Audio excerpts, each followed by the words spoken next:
El garum es una salsa de pescado romana, elaborada a partir de la fermentación del pescado fresco macerado en sal y hierbas aromáticas. Su obtención se fundamenta en la hidrólisis enzimática de las proteínas y lípidos del tejido muscular del pescado. De este proceso se obtiene un líquido de color ámbar, de aroma característico, sabor umami, con gran poder como potenciador del sabor. Del mismo proceso de fermentación se obtiene una fase sólida, el ayek, que es el resultado de toda la materia del pescado que no se ha hidrolizado y solubilizado, aunque este producto no es tan valorado pero ofrece muchas posibilidades. Y por otro lado, la muria, una salmuera extraída durante los primeros días de fermentación, compuesta por la sal disuelta en la sangre, el suero y los jugos orgánicos. Esta era empleada para conservar otros alimentos como legumbres, frutas, aceitunas y pescado. Culinariamente, el garum posee una alta capacidad como ingrediente nexo para fusionar ingredientes, modular sabores, modificar atributos organolépticos de verduras, carnes y pescados, así como otorgar equilibrios a elaboraciones culinarias complejas, con ingredientes de procedencia y sabores antagónicos. Esto hizo que el garum como producto brillase en la gastronomía durante siglos y que hoy en día se emplee en la alta cocina como referente culinario capaz de abrirnos un abanico de posibilidades, técnicas y nuevas aplicaciones en la cocina contemporánea. Por su alto contenido en umami y sustancias sápidas, el garum potencia el sabor de alimentos ricos en proteínas vegetales y de origen cárnico. Actualmente se usa directamente en carnes y pescados, de potente sabor, crudos o cocinados, así como en guisos, emulsiones con vino, aceite o vinagre, los condimentos principales de la cocina mediterránea, ya que según los ingredientes con los que se mezclaba, ofrecía sabores potentes, delicados, salinos, moderados, marinos o terrestres.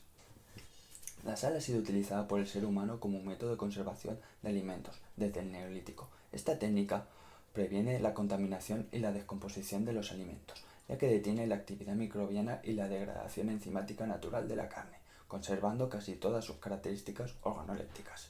No obstante, si la sal empleada en el salazón es insuficiente y se utiliza pescado no eviscerado, se inicia de manera espontánea el proceso de degradación enzimática. Dicho esto, probablemente la salsa de pescado se originara accidentalmente en diversas culturas. En el Eurasia, sus orígenes remontan al tercer milenio antes de nuestra era. En Mesopotamia, los fenicios extendieron este producto por todo el Mediterráneo, hasta el Atlántico, creando una sólida industria salazonera en sus colonias situadas en el norte de África y en el sur de la península ibérica, y dándolo a conocer a los griegos, quienes lo llamaron garos. Con la hegemonía del Imperio Romano en el Mediterráneo comenzó la preponderancia de esta salsa en las cocinas mediterráneas. Los romanos la llamaron garum. Tras la caída de Cartago, Roma tomó el control de las antiguas colonias fenicias y con ellas las factorías de salazones. Esta industria alcanzó un gran volumen y tenía un gran valor socioeconómico en la antigua Roma. El sur de la península ibérica se convirtió en el principal punto de producción del imperio, puesto que el estrecho de Gibraltar era un punto estratégico de pesca y el clima es idóneo para la producción de este tipo de salsas. Asimismo, el garum producido en el sur de España era el más valorado en todo el imperio. A los romanos les encantaba el garum, era un ingrediente fundamental en la cocina romana. De hecho, no tenían por costumbre condimentar sus platos con sal, sino que usaban el garum como condimento, por su elevado contenido en sal y su poder como potenciador del sabor. Prueba de ello es el recetario romano de Recoquinaria, conocido como el libro de Apicio, donde hay más de 400 referencias al garum y tan solo 63 referencias a la sal. El garum era consumido por la élite opulenta de la sociedad, mientras que la muria y el ayek era consumido por las clases más humildes. Del mismo modo que el auge del garum está ligado con la hegemonía del Imperio Romano, el declive del garum está relacionado con la decadencia del citado imperio. El consumo y la producción del garum cesó progresivamente por razones principalmente económicas y morales, hasta prácticamente desaparecer con la caída del Imperio Romano. Actualmente en Europa la producción de este producto es escasa y está orientada a producir un producto tradicional de gran calidad y diferenciado del resto de salsas de pescado. De hecho, el garum está ganando protagonismo en el panorama gastronómico español. Ya son muchos los cocineros y cocineras de renombre que se han dado cuenta de sus propiedades y lo emplean en sus elaboraciones. A día de hoy encontramos algunas preparaciones similares al garum y derivados que comparten características comunes con las elaboraciones pasadas, como el orata dies en Grecia o la colatura de alici producida en Italia. la cual es una salsa resultado de la maduración del líquido remanente de la fermentación en salazón de las anchoas. Se elabora de forma artesanal desde la Edad Media, siguiendo métodos tradicionales que recuerdan a los descritos en los textos antiguos sobre la producción de garum. En 2020 recibió la denominación de origen. Asimismo, existe un proyecto de investigación llevado a cabo por un equipo interdisciplinar de arqueólogos y tecnólogos de alimentos de la Universidad de Cádiz y la Universidad de Sevilla, cuyo objetivo es recuperar con la máxima fidelidad posible el garum romano e introducir este producto en el panorama gastronómico español. De hecho, mediante un riguroso análisis científico de unos restos de Ayec encontrados en Pompeya en muy buen estado, se ha conseguido averiguar las especies zoológicas y botánicas que componían una salsa que quedó sepultada tras la erupción del Vesubio en el año 79. Es más, basándose en la receta de Gargilio Marcial datada en el siglo III, han conseguido reproducir el último garum elaborado en Pompeya con las máximas garantías de rigor y originalidad. Este producto tiene unas calidades excepcionales, con una complejidad sensorial nunca vista antes. Se comercializa bajo el nombre de flor de garum. En el sudeste asiático, este tipo de productos cuenta con un gran desarrollo y tradición en la cultura popular y culinaria. Se producen y comercializan gran variedad y riqueza de estas salsas. Cada país produce su propia salsa de pescado, con características y cualidades muy distintas entre ellas. En países como Tailandia, Vietnam, Indonesia, Corea, las salsas de pescado constituyen un sector industrial importante. El hecho de ser una industria relevante conlleva que los métodos de elaboración tanto a escala artesanal como a escala industrial hayan sido ampliamente descritos y optimizados. Son ampliamente conocidos los fenómenos bioquímicos que ocurren durante la fermentación y se han identificado y caracterizado las enzimas y microorganismos que intervienen en estas elaboraciones, así como sus condiciones óptimas de operación, de manera que los diferentes métodos de producción han ido perfeccionándose hasta incluso maximizar el rendimiento y reducir los tiempos de producción. Los métodos de elaboración tradicionales del nampla tailandés y el nuoc vietnamita tienen mucha similitud con el proceso productivo del garum. El fundamento es el mismo, no obstante hay algunas diferencias. En las salsas asiáticas se emplean proporciones mayores de sal respecto al pescado y no se utilizan especias y hierbas aromáticas, sino que es habitual la adición de azúcar de palma en forma de caramelo, incluso en ocasiones maltas. Por lo tanto, estas salsas son un formidable ejemplo de un posible proceso de producción industrial de garum en la actualidad. Los ingredientes para elaborar el garum son el pescado, la sal y las hierbas aromáticas. El garum a efectos prácticos se puede hacer con cualquier especie de pescado. No obstante, las especies más empleadas son el atún, la caballa, la anchoa, la sardina y el arenque, debido a sus cualidades y a su elevada disponibilidad. Para la elaboración de garum, el pescado debe ser fresco y de calidad, sin presentar defectos, y se emplea tanto el tejido muscular como la cabeza, espinas, tripas y agallas. De hecho, los intestinos del pescado tienen una función tecnológica fundamental, puesto que el tracto digestivo alberga las enzimas cuya función lítica hace posible la hidrolización del tejido muscular. Las especies más pequeñas, como el boquerón o la sardina, son fermentadas enteras sin eviscerar, mientras que en los pescados más grandes, como el atún, cuya carne tiene un elevado valor, se utilizan los despojos como forma de aprovechamiento. La composición química del pescado tiene una gran influencia en la calidad y el rendimiento de la salsa. Tanto el perfil de aminoácidos como el perfil de ácidos grasos de la materia prima es responsable de parte de las características organolépticas y nutricionales de la salsa. Los aminoácidos configuran en gran medida el perfil aromático, mientras que los componentes formados tras la degradación de los lípidos son responsables de la persistencia y untuosidad de la salsa. Sin embargo, un alto contenido en lípidos aumenta el riesgo de oxidación durante la maduración, causando defectos de rancidez en la salsa. Por lo tanto, es de interés un perfil lipídico medio en el pescado.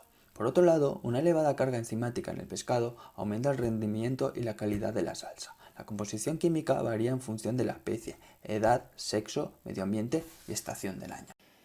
Dicho esto, no es ninguna casualidad que el garum elaborado con pescado azul sea de mayor calidad, llegando a ser el más valorado en la antigua Roma. Las especies pelágicas o grasas son las que mejor se ajustan a los parámetros tecnológicos y de calidad del garum, debido a sus altos contenidos en grasa en músculo.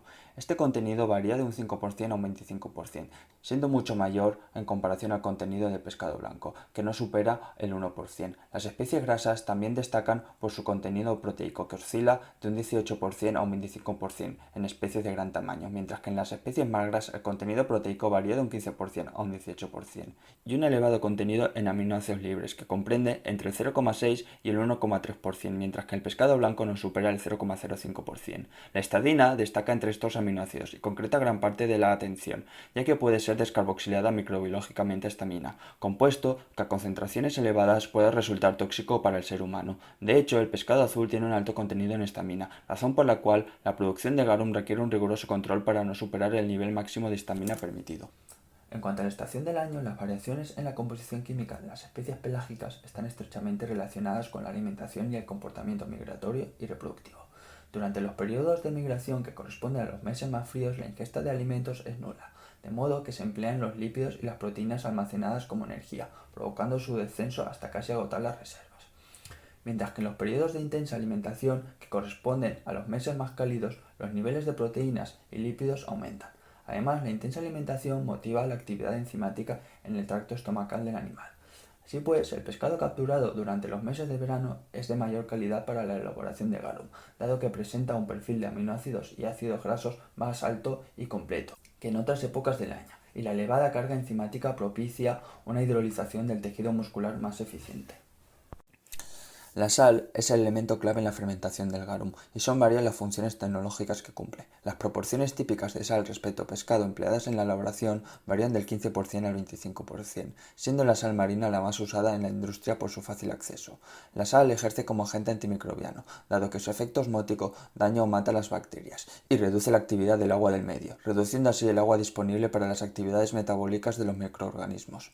En concentraciones de sal de entre el 15% y un 30% se genera un entorno selectivo de la microbiota presente. Los microorganismos patógenos y responsables de la putrefacción como el Clostridium botulinum no pueden sobrevivir. Solamente los microorganismos halófilos extremos son capaces de tolerar dichas condiciones, ejerciendo un efecto positivo en la elaboración de la salsa y siendo además microorganismos inocuos para el ser humano. Además, reduce la solubilidad del oxígeno. El oxígeno es menos soluble a altas concentraciones de sal, dando como resultado un medio anaerobio de crecimiento, que retrasa reacciones oxidativas que pueden reducir la calidad de la salsa. Por otra parte, en el momento en que la sal entra en contacto con el pescado, inicia un proceso de lixiviación de fluidos tisulares e intracelulares, desde el cuerpo del pescado hacia el exterior, debido al proceso de osmosis, creándose así una salmuera que cubre todo el pescado y garantiza la estabilidad del medio durante el proceso de fermentación. Sin embargo, la actividad enzimática se reduce con altas concentraciones de sal, dado que éstas desnaturalizan y se deterioran en un medio iónico muy alto. Cuanto menor es la actividad enzimática, menor es la degradación del tejido muscular y por lo tanto más largo es el proceso de fermentación, llegando incluso a durar más de un año en concentraciones mayores del 30%.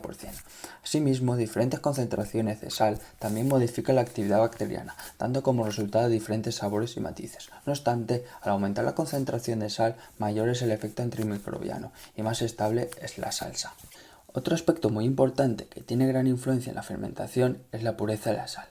Esta debe ser pura, ya que cuanto mayor es el contenido en impurezas, más lenta es la difusión de cloruro sódico en la carne del pescado. Esto puede acelerar el deterioro, y la presencia de iones de metales pesados en la sal incrementa la tasa de oxidación de los ácidos grasos, dando como resultado una salsa de baja calidad.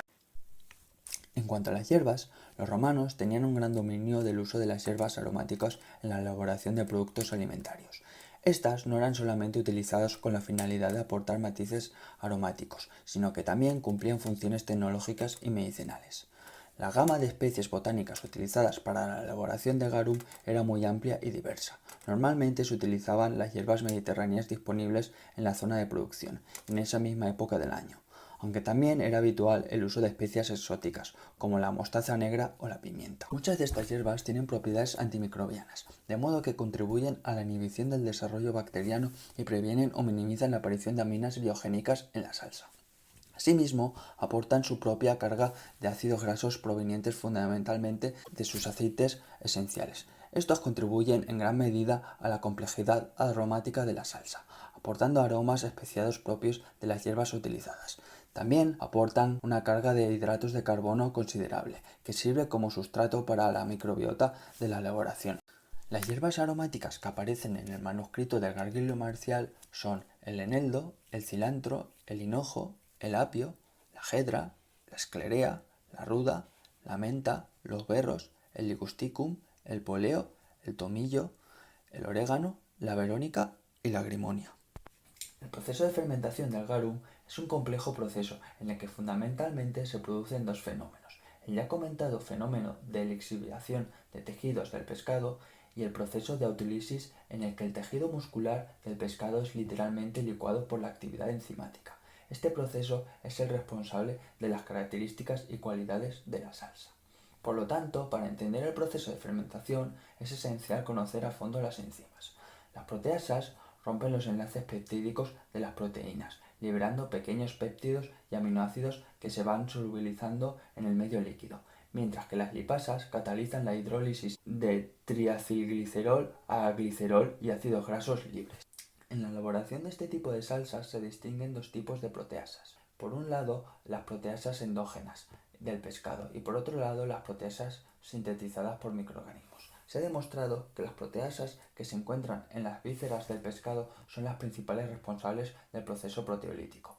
Estas son mayoritarias al inicio de la fermentación y generan la mayor cantidad de compuestos nitrogenados y aminoácidos libres que pueden identificarse en el producto terminado, mientras que las enzimas de origen microbiano tienen un papel complementario, contribuyendo a la formación de aminoácidos y compuestos volátiles de gran interés sensorial en la fase final de la fermentación.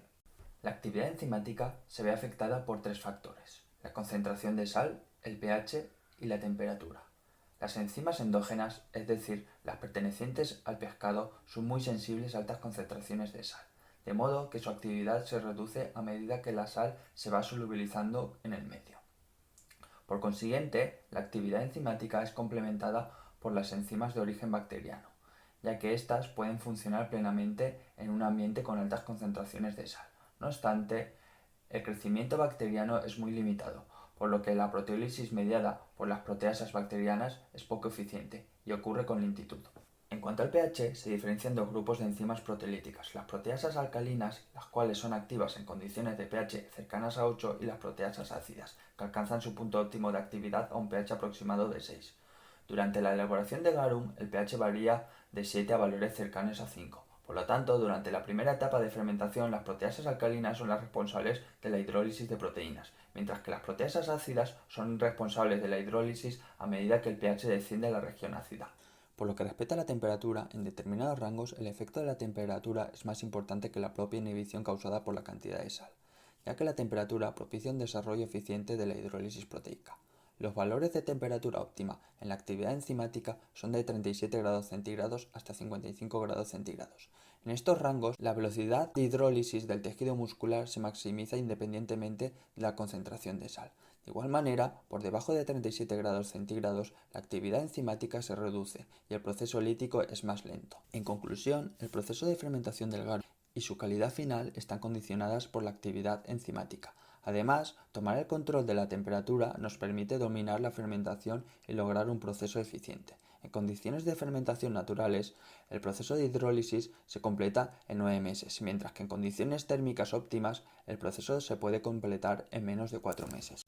La fermentación del garum se divide en dos fases: una fase inicial denominada fase estática, la cual dura 7 días como mucho, y tiene como objetivo dar comienzo a las distintas reacciones bioquímicas, y otra fase más larga llamada fase dinámica, que se prolonga hasta el final de la elaboración. En la fase dinámica, desde el momento en que se disponen todos los ingredientes por capas, comienza la migración masiva de fluidos, desde el cuerpo de los pescados hacia el exterior. Rápidamente se produce una salmuera natural, que cubre la totalidad del conjunto. Este entorno líquido servirá como medio de interacción de las enzimas y como caldo de cultivo de los distintos microorganismos. Asimismo, la estructura de fibras musculares se ve alterada por el efecto del cloruro sódico, disgregando el tejido muscular y dejándolo más expuesto a la acción de las enzimas. Desde el punto de vista bioquímico, ha comenzado la autólisis de los tejidos del pescado. En esta fase, la sal no se ha diluido totalmente con el medio, de modo que la actividad autolítica de las enzimas endógenas es muy alta, alcanzando su punto álgido entre el tercer y el quinto día. Así pues, los aminoácidos comienzan a ser liberados y el contenido de nitrógeno soluble total aumenta paulatinamente. En cuanto a la actividad microbiológica, el valor de la actividad del agua todavía está por encima de 0,80, de manera que se propicia un elevado crecimiento de microorganismos halófilos. Esta mayor población de bacterias contribuye con una acción hidrolítica sobre las proteínas, causando la generación de ácidos grasos volátiles, que contribuyen al sabor y aroma de la salsa de pescado. Sin embargo, estas mismas reacciones están relacionadas con el fenómeno de putrefacción, por lo que conviene mantener el crecimiento microbiano estable. Por lo que respecta al pH, al principio de la fermentación el medio tiene un pH neutro, pero a medida que se producen y se liberan ácidos en el medio, el pH de este desciende. A partir del séptimo día, la actividad de la proteasa endógena desciende y el crecimiento microbiano está descontrolado. Así pues, se procede a la agitación de la preparación a diario, hasta el fin de la elaboración con el objetivo de favorecer el contacto de la proteína del pescado con el medio rico en enzimas y controlar la proliferación bacteriana, iniciando así la fase dinámica. Con la operación de haber removido el conjunto de ingredientes se homogeniza. Ahora la sal está totalmente solubilizada con el medio. Por lo tanto, la actividad del agua desciende exponencialmente, provocando un descenso significativo de la población bacteriana. Asimismo, la actividad proteolítica sigue su curso, ahora encabezada por las enzimas de origen microbiano, pero con una actividad proteolítica menor, de manera que se sigue liberando aminoácidos en el medio, aumentando la cantidad de nitrógeno soluble de la salsa, y disminuyendo así el pH hasta alcanzar un valor de entre 5,2 y 5,4 al final de la preparación. En esta fase se desarrollan las características de la salsa. Cuando estas características físico-químicas alcancen su punto óptimo, significará que el proceso de hidrólisis se ha completado, es decir, todo el tejido muscular solubilizable se ha licuado formándose un líquido, al que ya podemos llamar garum. Tras el proceso de fermentación obtenemos una salsa con una compleja composición química. Destaca su alto contenido en cloruro sódico, generalmente mayor al 20%, y un contenido en nitrógeno que supera el 2% en las salsas de mayor calidad, debido al alto contenido en aminoácidos, cuyo contenido alcanza el 20%, de los cuales el 40% son esenciales. Los aminoácidos más comunes son el ácido glutámico, la lisina, la lalina, la serina y la histidina. También destaca la presencia de ácidos grasos volátiles como el ácido láctico y el ácido acético, y otros provenientes de aceites esenciales, además de la presencia de pequeñas cantidades de compuestos nitrogenados básicos, como el amoníaco y la trimitelamina. Los principales minerales en esta salsa son el calcio, el fósforo y el potasio. También encontramos gran cantidad de vitamina B12, además de otras vitaminas solubles como la B1, la B2, la B3 y la B6. El garum es un líquido transparente, de color ámbar. Este color es resultado al fenómeno de pardeamiento, debido a las reacciones de Maillard ocurridas por el pH. Su gusto es intenso y envolvente. Su sabor es umami, cárnico, salado, con un ligero toque a hierbas mediterráneas y con notas amoníacales, amargas y a queso. El gusto salado es debido a la alta concentración de cloruro sódico, mientras que el umami es el sabor característico de esta salsa. Está relacionado con el alto contenido en aminoácidos, en especial el ácido glutámico, que también es responsable del gran poder como potenciador del sabor. Asimismo, los aminoácidos libres confieren un sabor cárnico a la salsa. Las notas amargas, amoníacales y a queso se deben a la presencia de amoníaco y trimetilamina y otros compuestos nitrogenados de origen no proteico. La salsa tiene un olor fuerte y característico a pescado, que recuerda al pescado desecado en salazón. También destaca el aroma a hierbas aromáticas mediterráneas. Las propiedades aromáticas se deben fundamentalmente a la presencia de ácidos grasos volátiles provenientes del pescado y las distintas hierbas aromáticas. El proceso productivo del garum inicia con la recepción de materias primas. Estas son acondicionadas. Una vez listas, se procede al salado, iniciándose el proceso de fermentación, comenzando con la fase estática de la cual se extrae la muria y terminando con la fase dinámica. El resultado final se filtra y se extrae por una parte la yec y por la otra el garum, que ya está listo para su consumo, por lo que puede ser embotellado. No obstante, este también puede ser madurado, obteniendo así un garum envejecido. El pescado llega proveniente de la lonja, pocas horas después de ser capturado. Lo primero será hacer una inspección visual del lote para asegurar que el pescado es fresco y está libre de cualquier defecto o daño físico. Y de igual modo en las hierbas aromáticas. En cuanto al salado, el proveedor deberá garantizar la pureza de la sal. Las hierbas aromáticas deben estar limpias y libres de cualquier materia contaminante, por lo que se realizará un exhaustivo lavado con agua y se eliminarán los tallos más gruesos.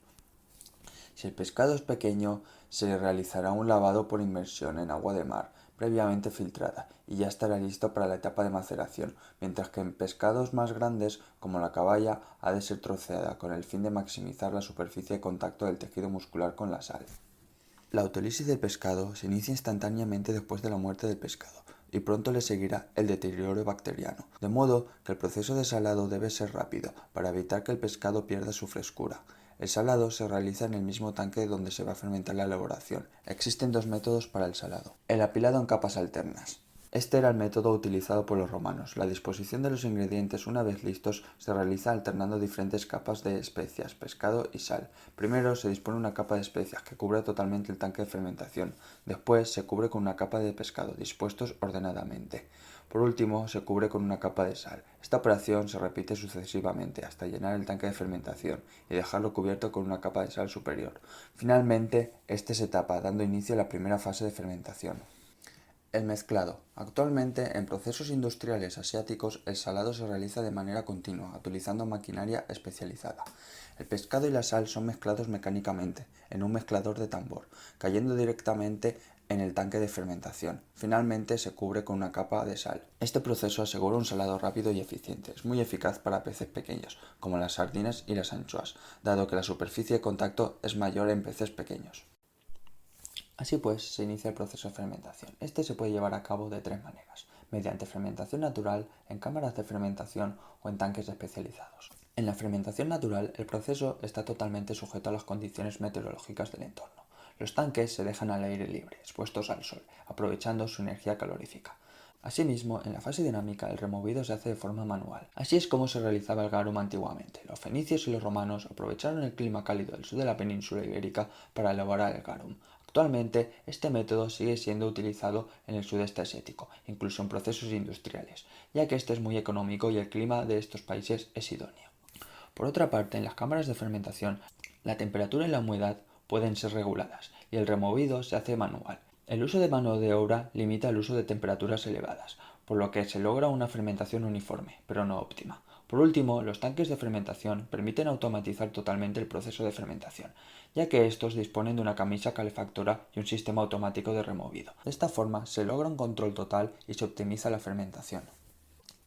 Una vez que la elaboración alcanza su punto óptimo de madurez, se procede al filtrado de la mezcla, con el objetivo de separar el garum del ayek. Tradicionalmente, el proceso de filtrado se realizaba mediante una tela de lino, situado sobre embudos. El proceso se realiza prácticamente por gravedad. Actualmente en la industria asiática se emplean filtros modernos, de 5 a 1 micras. Estos permiten eliminar pequeñas partículas en suspensión, por lo que se consigue una salsa clara, limpia y segura para el consumo en mucho menos tiempo. El ayek tiene unas características propias. Destaca por su sabor especiado y puede ser aprovechado de diversas maneras. En el caso del ayek resultante de la elaboración de flor de garum, es aprovechado para hacer un paté de ayek. Por otro lado, en Asia se le añade salmuera caliente y se deja fermentar durante varios meses, para luego ser filtrada obteniendo el llamado nampla de segundo grado. Esta salmuera puede ser empleada como base de otras fermentaciones. Una vez filtrado el preciado garum, ya puede ser consumido. El último paso es el embotellado. Antiguamente el garum se conservaba en ánforas con el interior recubierto de pez, una resina de pináceas purificada, para la impermeabilización de las cerámicas, preservando así el garum de posibles reacciones adversas de oxidación y lixiviación. Hoy en día esta práctica está en desuso. Este tipo de salsas son embotelladas en vidrio y en plástico. Estos materiales no porosos garantizan la conservación del garum y permiten un embotellado y comercialización eficiente. El garum también podía ser madurado durante meses o incluso periodos de hasta 3 años. Antiguamente el envejecimiento del garum muchas veces era inevitable, dado que la salsa debía soportar largas travesías y largos periodos de almacenaje hasta ser vendido, aunque se cree que la maduración se podía realizar con el objetivo de mejorar sus características sensoriales. Al día de hoy se ha investigado el envejecimiento del garum en ánfora. Durante la maduración se produce cierta merma de agua, aumentando así la concentración de sal. Desde el punto de vista tecnológico, las pérdidas de agua contribuyen a la conservación del producto, reduciendo la oxidación de las grasas, previniendo la formación de aminas biogénicas y mejorando la estabilidad microbiológica de la salsa. Con actividad microbiológica controlada modifica el perfil aromático. Por lo tanto, después de la maduración se obtiene un garum con un complejo perfil aromático, en el que se intensifican los aromas lácteos, debido al incremento del ácido láctico. También se incrementa el aroma a pescado fresco, por la presencia de trimetilamina. Además, este presenta una tonalidad más oscura, por las reacciones de pardeamiento. Este tipo de salsas son generalmente muy estables, pueden ser conservadas a temperatura ambiente y tienen una larga vida útil, 2 años en el caso de las salsas asiáticas. Una vez abierta se debe conservar en frío. Si la salsa se refrigera, se puede mantener durante un máximo de 3 a 6 meses. El principal problema que se puede dar en la producción de este tipo de salsas es la formación de aminas biogénicas. Estas se presentan en la mayoría de los alimentos, que han comenzado a alterarse, y se forman mediante procesos de descarboxilación de los aminoácidos por medio de la acción de ciertos microorganismos. En especial, las salsas de pescado pueden presentar cantidades elevadas de aminas biogénicas. Entre las aminas biogénicas más comunes presentes en los alimentos destacan la tiramina y la histamina, entre las cuales la histamina ha sido identificada como la que supone el mayor riesgo sanitario. Si son consumidas en altas concentraciones, pueden provocar daños a la salud del consumidor. De hecho, la FAO califica estos compuestos como peligro biológico. En la Unión Europea, la normativa vigente establece un límite de 400 miligramos por kilogramo de histamina en las salsas de pescado. En cuanto a los límites de tiramina tolerables, aún no hay legislación vigente. Se ha comprobado que un buen estado de frescura del pescado, la presencia de compuestos químicos provenientes de hierbas aromáticas, junto a la presencia de sal en las proporciones óptimas, se previene o minimiza la aparición de aminas biogénicas en las salsas de pescado. Por lo tanto, la manipulación del pescado en las fases previas de maceración es esencial. Es conveniente que el pescado sea puesto en maceración el mismo día de la captura, así como también es esencial un salado uniforme. Durante la etapa de fermentación se deben tomar muestras de cada lote y analizar, de igual modo que al finalizar la fermentación el lote será analizado antes del embotellado. Si este no cumple los límites establecidos, es directamente descartado para el consumo humano. Asimismo, la conservación de la salsa una vez embotellada es un aspecto importante. Se debe garantizar la inocuidad del producto y evitar elevadas temperaturas durante el almacenamiento. A día de hoy son muchas las mejoras tecnológicas destinadas a optimizar el proceso productivo de este tipo de salsas y lograr un producto homogéneo y de calidad. En Asia, la mejora y la investigación es constante. En muchas elaboraciones contemporáneas se usan ya proteasas exógenas para maximizar el rendimiento y reducir los tiempos de producción. Además, se han logrado seleccionar cultivos iniciadores de microorganismos, los cuales mejoran las propiedades organolépticas del producto y reducen la formación de aminas biogénicas. Estas mejoras logran optimizar el proceso y permiten crear un producto seguro y homogéneo.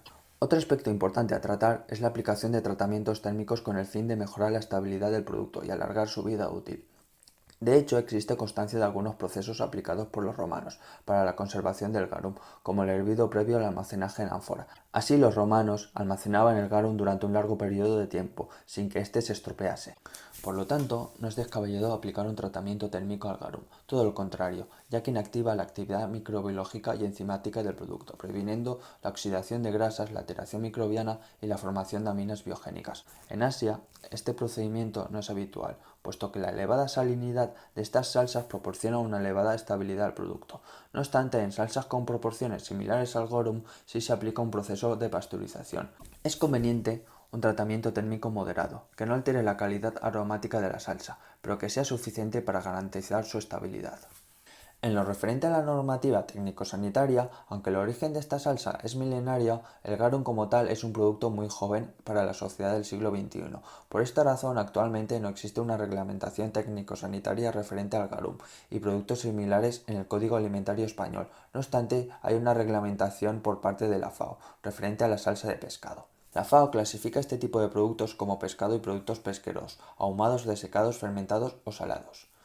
El Codex Alimenticius establece los siguientes criterios de calidad para la salsa de pescado.